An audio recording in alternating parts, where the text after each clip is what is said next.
Hello, everyone, and welcome back to another episode of the Acuris podcast. I am Dr. Martin Saerbeck, CTO of Acuris, and your host for today, as we explore a critical topic, enabling trust in AI. What is the role of ethics and governance? In a world where we hear daily about AI incidents and where regulation evolves at a breakneck speed to keep up, it is more important than ever to develop and deploy AI responsibly. We need to enable innovation, but we also need to foster trust in AI. In our studio today, we have an esteemed expert who has shaped this dialogue around ethics for decades. With over 40 years in IT, leading initiatives for AI ethics and governance, our guest truly embodies what it means for AI to be responsible. It's my honor to welcome Raju Chellam, Editor-in-Chief of the AI Ethics and Governance Body of Knowledge, an initiative by the Singapore Computer Society and IMDA, the Infocom Media Development Authority of Singapore. Raju chairs the Cloud and Data Structure at the IT Standards Committee and serves as a member of the Coordinating Committee of AI, which is established and co-chaired by Enterprise Singapore and IMDA. His prior extensive experience includes, among others, senior roles at Dell, Hewlett-Packard, and as well as former role as the Biz IT editor at the Business Times for Singapore. With over 40 years of experience in IT industry under his belt, Raju continues to share his knowledge as a fellow of the Advanced Computing for Executives at the NUS School of Computing and as a fellow of the Singapore Computing Society. Raju, it's a pleasure to have you here. And one question before I start with the serious questions I always had, 40 years of experience, why don't you dye your hair? It's a good question to get started. I used to dye my hair until COVID. So I got COVID, and after COVID, I stopped dying and started living. It's a very good explanation. Thank you for that. So having 40 years of experience in IT, we have seen trends come and go. When is the first time you heard about this topic, artificial intelligence? Oh, I heard about the topic about 20 years ago when we were doing some work on AI at NUS. And we went back to the beginnings of AI, which was in 1956 in the US. But since then, AI has evolved into a creature that we all recognize and which touches us all, whether we like it or not, want it or not, or are even aware that it's touching us or not. Indeed. For my personal story, I have not as long of experience as you do. When I first got into this field of AI, it was more a technology curiosity, how much we can do by learning from data, having the first time that we don't program everything explicitly, but having an algorithm give us useful results based on data. That was for me also a very exciting first time to see it. Back then, we had the algorithms, Hopfield networks, self-organizing maps, way before generative AI and the current ChatGPT was useful. What was your first foray in terms of technology, in terms of AI? My first foray was working on narrow AI, basically on figuring out how to get AI to recognize medical data and trying to figure out, for instance, from the thousands of pathology images, which of those images might contain nuggets of information that we missed. So this was the work I did together with NUS and Dell for a major hospital chain.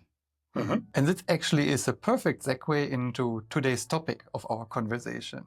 It's about enabling trust, the role of ethics and governance for AI.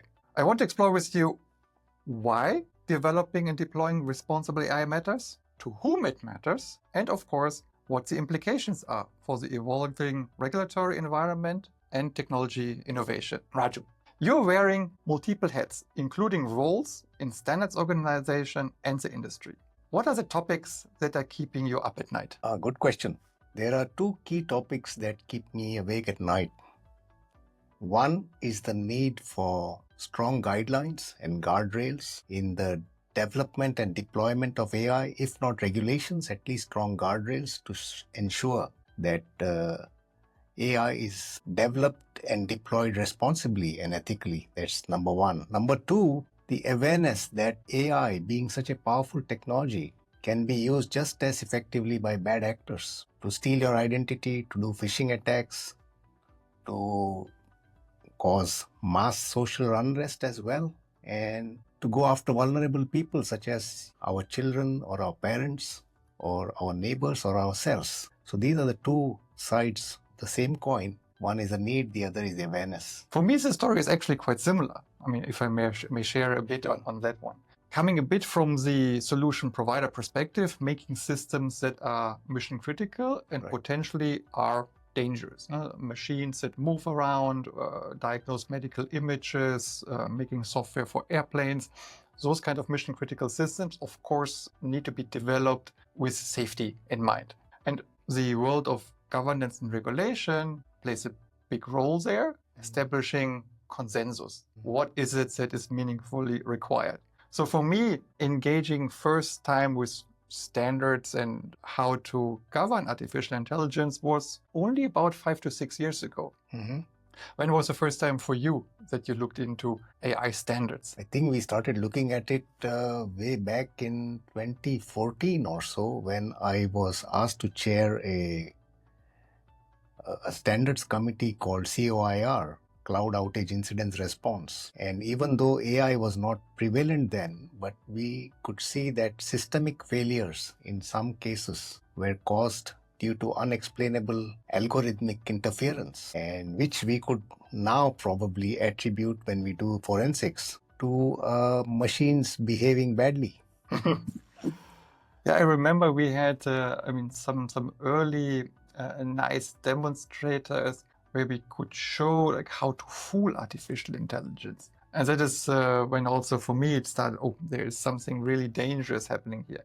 When previously in cybersecurity, you needed to have somewhat digital access to the system in order to manipulate the bits and bytes. With AI, suddenly you can manipulate the environment, showing adversarial examples to a visual artificial intelligence and make it behave in a way that you as an attacker want it to behave.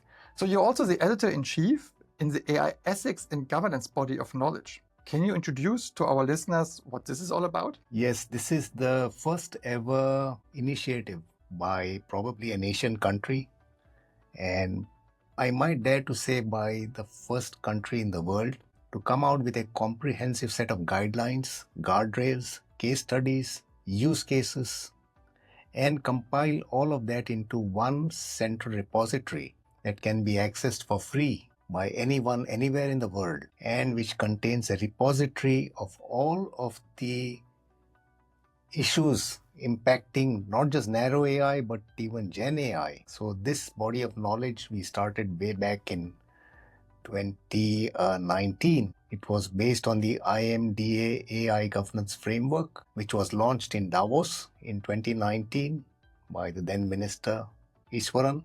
And the first edition was out in October 2020, which was on narrow AI. The second edition was out in 2023 at Davos as well, and it was on Gen AI. And the third edition, which edition 2.0, was launched by Minister Josephine Theo in 2024, which is a comprehensive set of guidelines, rails, regulations, policies, standards, frameworks, all in one place and accessible on the net. Mm-hmm. Can you visualize this a bit for our listeners? They have to browse to this website and then it's kind of a database query. Is this a report that they download? What would they get when they go to that body of knowledge? So you go to scs.org.sg, which is the Singapore Computer Society's website. And then on the search, you look for AIENGBOK, which is the AI Ethics and Governance Body of Knowledge. Then there is an AI-enabled search where you can search for specific case studies or specific authors. And we have about 60 authors per edition. So that's 3 editions. Mm-hmm.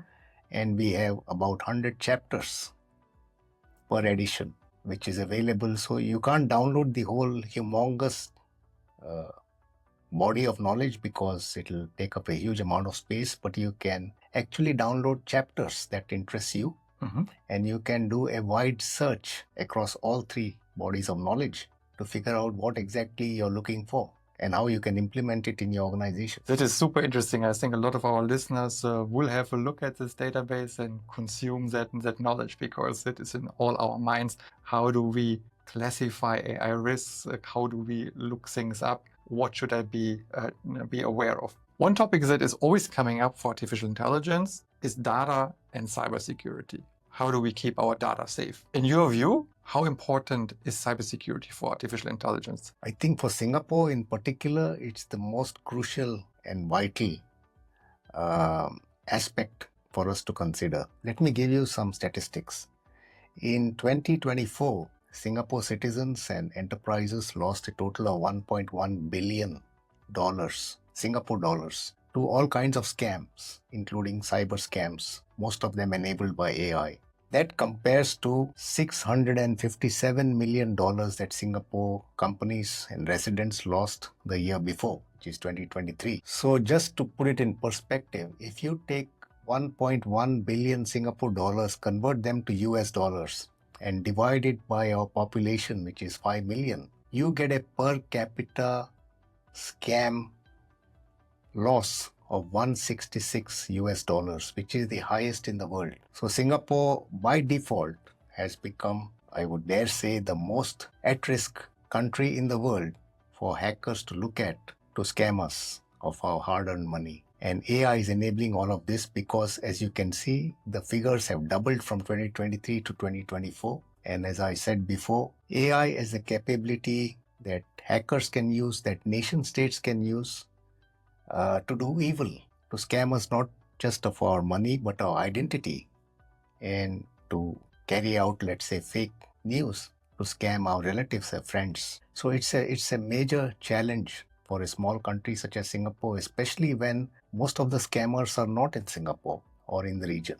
And the money cannot be recovered because by the time it's even found out, it's gone. As it calls also for international collaboration, working together on those topics, which also means that the challenge for artificial intelligence not just impact a single country. I mean, if I'm coming from Europe or from the US or from China, it's really a global topic. I was not aware that Singapore is that much at the forefront of the attacks, but that might explain why Singapore is leading the way towards responsible artificial intelligence. Security is definitely one aspect that's being talked about. Another that came recently with the topic of artificial intelligence is ethics. So for me, I always conceptualize that as follows. First off, when we had the Industrial Revolution and automation, Industry 4.0, we talked about safety a lot, not getting harmed by the machines around that.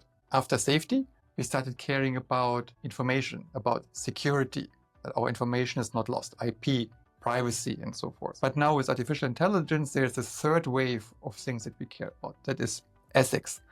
We have had plenty of examples how AI might infringe on ethics in terms of discrimination, creating deep fakes, identity theft. There's many challenges. According to me, most organizations currently think of AI and cybersecurity as an afterthought. That is, how do you AI enable or how do you secure your application after the application has been developed and deployed? I think that's the wrong approach. We need to do AI and security by design, which is start at the very ground level. Even before the application is built, put AI into the picture, put cybersecurity into the picture, put worst case scenarios into the picture, and even get, for instance, red teams deliberately start causing hits or attacks so that vulnerabilities can be exposed and fixed. Also, in Asia, there is a great reluctance to give bounties to hackers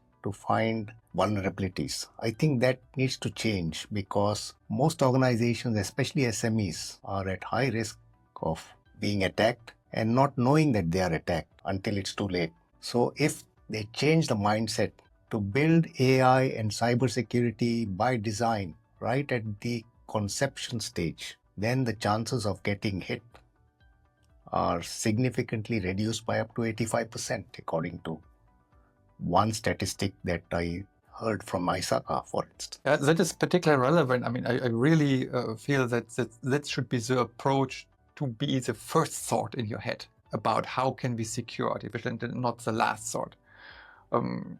When I looked at that topic, for example, the topic of data poisoning, let me compare that with, let's say, classical software systems. If some hacker, for whatever reason, manipulated my source code, eventually I will be able to trace down the faulty line of source code, model-based checking, proof theory, formal methods. There is methods that help us to find that out. With artificial intelligence and coming back to data poisoning, this is incredibly hard. Yes. If now somebody smuggled an adversarial example into my training data set and I have billions and billions of parameters in my trained model, how will I figure out that I was the subject of an attack? And if I found that, how will I correct for that? That's why correcting is so expensive and safeguarding should be the way to go. How should I do this? What would be your advice to me? Like, how can I safeguard? I think there are two ways to do it. One is collaborate with agencies like SCS and with IMDA. And the reason I say this is because SCS and IMDA both have very strong cybersecurity chapters and AI chapters. And AI Verify and Project Moonshot are both available for free from IMDA for companies to test their AI systems, either at deployment stage or at development stage. And there's also a red teaming aspect from Anthropic, which is part of Project Moonshot that companies can utilize. The problem is most companies, I think, I may be wrong and I may be faulted for saying this, I think are too lazy to want to sandbox their applications before releasing it. Or they have a fear that if they showcase their or try out their AI systems on a sandbox, others might copy it. But I don't think that's as important as making sure that your systems are secure, because once your systems are infiltrated by an algorithm that wants to steal all your IP or your money or your database, that's far more expensive than trying to fix the problems in a sandbox. Mm-hmm. So I would urge companies to use IMDA's resources such as AI Verify, Project Moonshot to test your systems before putting them on the production line. I think we are quite fortunate to live here in Singapore and have access to those proactive approaches. But what in general do you think should be the role of government in that story? What can they do and what should they do? Primary role of government, I think, should be to protect its citizens, especially the vulnerable parts or positions of society, such as the aged, the infirm, the children, the digitally illiterate, for instance. So we have various regulations in place, various guardrails that have been put in place both at the bank sector as well as the telecom sector to ensure that people don't get scammed merely because they are not aware of being scammed. So that's number one, protection of vulnerable sections of society. The second aspect of government, I think, is the development part. So development as in getting local companies to flourish, to encourage innovation, to put money on the table so that our SMEs can grow and grow responsibly and go out and conquer the world, for instance. Singapore is too small a market, so every company that is born in Singapore, like companies born in Estonia, for instance, should seek markets outside and make the money outside. So all of the development and the AI that we do in Singapore has to be done for an international audience. I think those are the two aspects of government. One is the protection side, which is the regulatory side, and the second is the development side, which is helping companies flourish. I think that is really the right mindset. You focus on the positives of artificial intelligence, the opportunity that it brings, the enablement, right? The competitiveness that comes with it. Leveraging artificial intelligence is, of course, the big challenge for organizations. Like we started our conversations, there's a lot of risks associated with artificial intelligence, which also scares a lot of organizations away from it. They don't want to expose themselves to those risks. But they typically then don't look at the other side of this coin.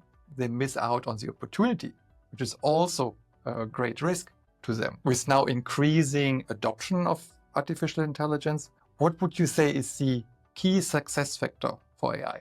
How can get AI demonstrators out of this POC stage and really scale? I think the key success factor for all companies who are developing AI is to first try it out on a pilot basis on a small market in a closed environment such as Singapore.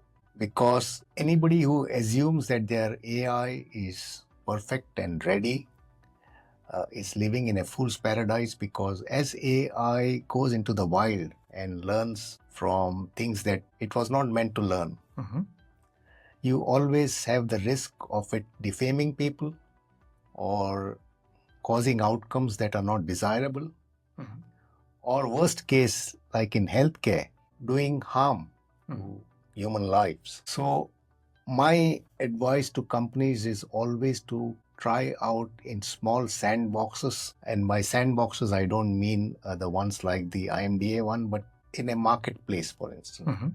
Try out in small clusters in Singapore first, and then try out in ASEAN, and then go out into the world, taking small steps, because the chances of AI not behaving the way you want it to behave are higher in AI than in any other technology before. Because AI is the first technology in the world that can think on its own without human intervention. So when you keep that in mind, you don't want to expose yourself to a higher risk than you already are. For me, it is always the way AI scales, right? So, I mean, previously, let's say in Industry 3.0, Industry 4.0, we were automating things all along, right? We automated our daily tasks, but at what rate? We could only automate at the rate of, let's say, coders' availabilities. How many people in the world can really write source code? It's not that many, ultimately, and they have a limited capacity. I think what AI now puts on the table is it automates automation. So suddenly we enable a large percentage of the population, a significant one at least, to automate things. And that is suddenly where things start scaling. And what you mentioned with the taking small steps before you run is always the right approach to keep the risk under control. Especially when you talk about agentic AI, which is automating the AI, for instance. Exactly. So the moment I have AI setting its own objectives, controlling itself, reiterating, coming up with a new plan, and then only after a few iterations coming back with the result, where are my control points? When can I see that things are on the wrong path? When can I start interfering and correcting for the wrong direction? All very important questions. Yes, but that is exactly why we have conversations like that, to make people aware of those risks. It's not just cybersecurity. It is not just a performance issue. It's not just a cybersecurity issue or a legal compliance issue. It's really a holistic picture that an organization needs to paint on the risks of artificial intelligence. But then there's also an aspect that organizations need to realize AI is not living in a vacuum. It's not that we never had any regulation or standards or guidelines or risk for that matter, and suddenly everything is on the table. We do have solid guidelines for how do we keep machinery safe. We do have solid guidelines on how medical devices should be produced and used. We do have guidelines on how to conduct ourselves online, what defamation means, and so on. So all of these laws exist outside of artificial intelligence. People need to look outside of their boxes that they were in. A software engineer that knows how to code had a narrow view on the system. The user had a narrow view, the deployer had a narrow view. Now we need to expand on that to see the bigger picture of what the impacts might be. And that is exactly also one of the things where I admire your career and like how you have been contributing to this conversation, also prior to artificial intelligence. I noted that you authored 2 books. Your first book, Organ Gold, published already in 2018, was about illegal sale of human organs on the dark web. So a technology that is misused to some degree. Right? Is this book based on facts?